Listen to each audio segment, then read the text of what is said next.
Well, one of the main things that motivated us was this big move toward localization of food. You know, local has been called the new organic, and it's something that everyone seems to be into. It's very popular, and we knew that Santa Barbara County produced a lot of fruits and vegetables. We knew from the Ag Commissioner's annual crop report that it's about 80% of the total value of Santa Barbara County agriculture. And so we wanted to find out how much of this was actually local, and because we also knew that the Santa Barbara County, or the Santa Barbara Certified Farmers Market, was very active and growing, and there were a lot of CSAs, and it just seemed like there was a lot of local consumption of locally grown fruits and vegetables, and we wanted to document that and see what the numbers were, and how that might affect greenhouse gas emissions and nutrition.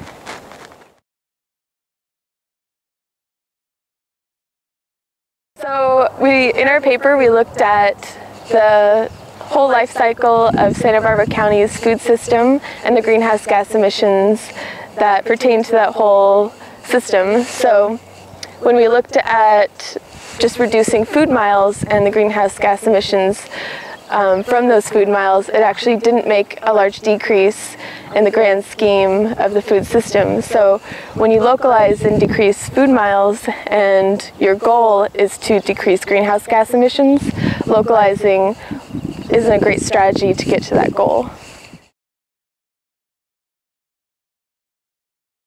Well, one of the surprising things is that Santa Barbara County, given what a major agricultural county it is, still has very high rates of malnutrition, including obesity, diabetes, and is one of the most food insecure counties in California. And a lot of people are promoting local food as a kind of a counter to our bad nutrition problems. Eat more fresh fruits and vegetables, and from Michelle Obama down, this is considered to be, kind of assumed to be, a great solution to a lot of our health and nutritional problems.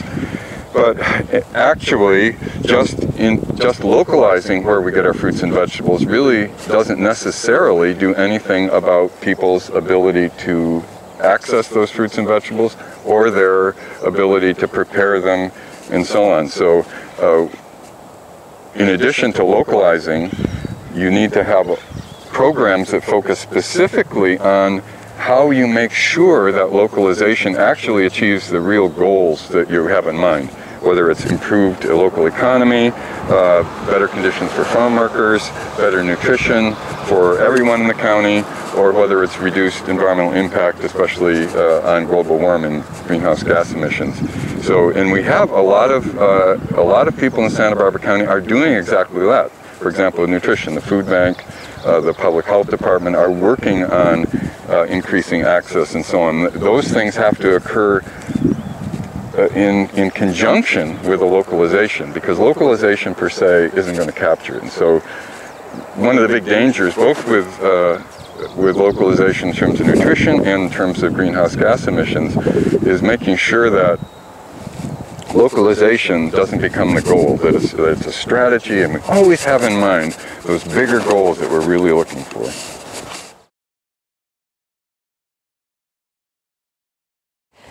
When we were looking at localization, we were talking about redefining localization to meet the goals of nutrition economy and the community and the environment, right? So a bad example is when I was checking all the grocery stores in Santa Barbara County, and one of the main grocery stores I contacted, the manager said that they did have local produce there, and he was really excited about it. And I asked him where the produce came from. He was talking about Santa Maria strawberries, and he said that they got them from the warehouse. But when I asked him where the warehouse was, their warehouse was in Northern California, so the strawberries had to go from Santa Maria to Northern California and come back to Santa Barbara County to the grocery store. So that's obviously not our definition of local, right? And that defers money from the community, that defers greenhouse gases from the community.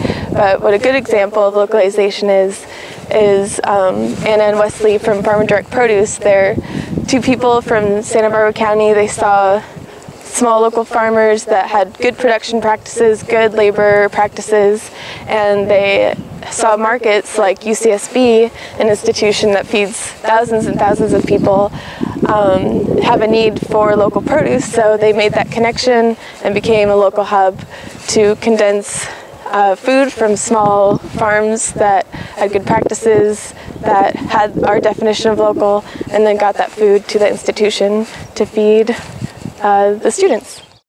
Since it's so local, it's usually less than 40 miles, if that, so sometimes they don't even need to put it in the cooler, it just goes straight to UCSB, but they either pick it up at the farmer's market and just get orders from different farms, and because it's a large quantity that they have to give to UCSB, so they do it that way, or if they have some citrus that maybe stays there for half a week, they said. So yeah, it's just usually from the truck from the farm or the farmer's market to the institution.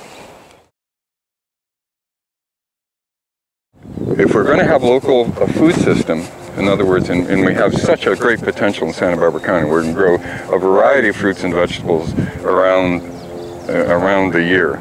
If we can't do it here, it probably can't be done anywhere. So we have the physical ability, the climate, the land, the farmers. We could grow all the fruits and vegetables we consume here on farms less than 50 acres. So they wouldn't even affect the large-scale farming that dominates, for example, in Santa Maria Valley. We could still do it without affecting that. But what we need, local food system, implies local control. And to me, the take-home lesson is that we need not only to have local food, but it has to be local food that's controlled, that gives its benefits back to the local economy and community in terms of money, in terms of nutrition, and in terms of a better environment.